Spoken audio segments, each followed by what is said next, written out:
Vă salut! Revin la paralela dintre Cacalmaua COVID și războiul din Ucraina, legătura dintre ele. Ce legătură mai vedem? Păi ia să ne amintim de 2022 și de 2020. Ce s-a anunțat și în 2022 și în 2020? În 2020, când a început Cacalmaua COVID, ni s-a spus că o să vină gripa spaniolă peste noi, că sutele de milioane de victime, că o să fie o pandemie la fel de mare precum aia a gripei spaniole, a ciumei, holerei, toate lucrurile astea rămase în conștiința umanității ca niște lucruri extrem de tragice și traumatice, o să întâmple, ceea ce nu s-a întâmplat. La fel și în 2022. Ce s-a spus? Păi, uite, Putin a nebunit, vrea să refacă Uniunea Sovietică, a intrat în Ucraina, dar va pătrunde în Republica Moldova și va intra în România și în Polonia și în Cehia și peste tot și se va duce până în Germania și nu știu ce. Ei, ce vedem? Că a rămas pe acolo.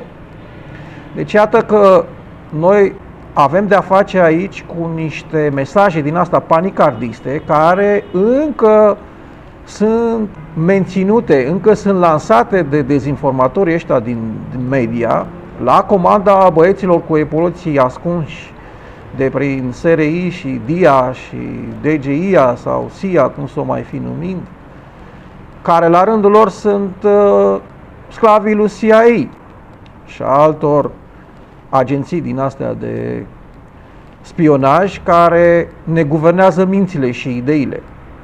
Și ei ne țin așa într-un stres din ăsta, într-o sperietoare.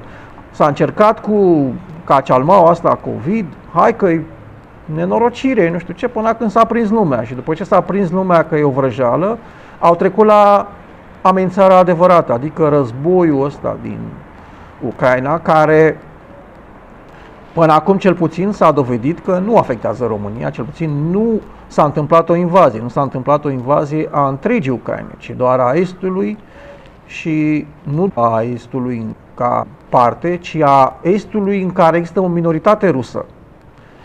Deci iată că e o dezinformare aici la mijloc și noi am fost cumva speriați de perspectiva acestui război, care există o posibilitate să se extindă într-adevăr într-un război mare, pentru că vedem că lumea e extrem de furioasă pe metodele care s-au practicat între 2020 și 2022, e furioasă pe organizarea statului, nu mai are încredere în politicieni, nu mai are încredere în sistemul social și așa s-a întâmplat și înainte de al doilea război mondial, dar și înainte de primul război mondial, în special în America, și lucrurile s-au rezolvat cu un război.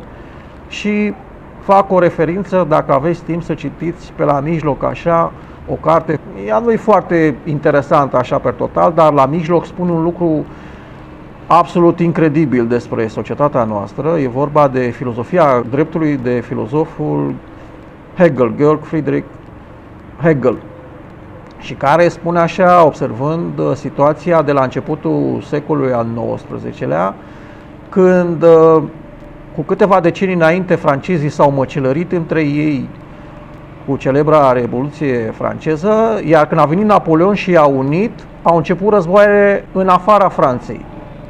Deci spiritul ăsta războinic francez s-a extins în afara Franței. Și iată că așa se face în mod normal de atunci. E o tehnică pe care a practicat-o Machiavelli înainte și a spus-o așa cu jumătate de gură, și anume că dacă vrei să ai pace în țară, fă război în afară. Și atunci toate spiritele astea un pic revoluționare așa sunt atrase în respectivul război și respectiv poate chiar schilodite pe acolo. De asta s-a făcut și războiul din Vietnam și de asta s-a făcut și războiul ăsta din Ucraina și mai multe războaie. Războiul al doilea mondial a încercat să atenueze furia muncitorilor începută din 1886 pe sistemul de lucru, pe capitalism, și a vrut să tempereze furia asta tocmai prin începerea unui astfel de război.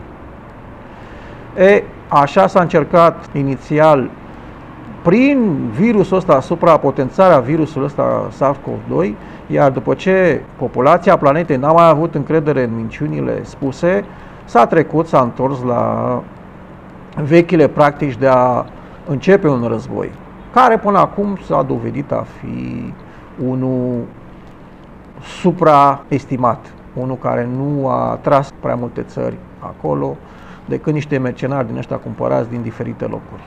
O zi faină!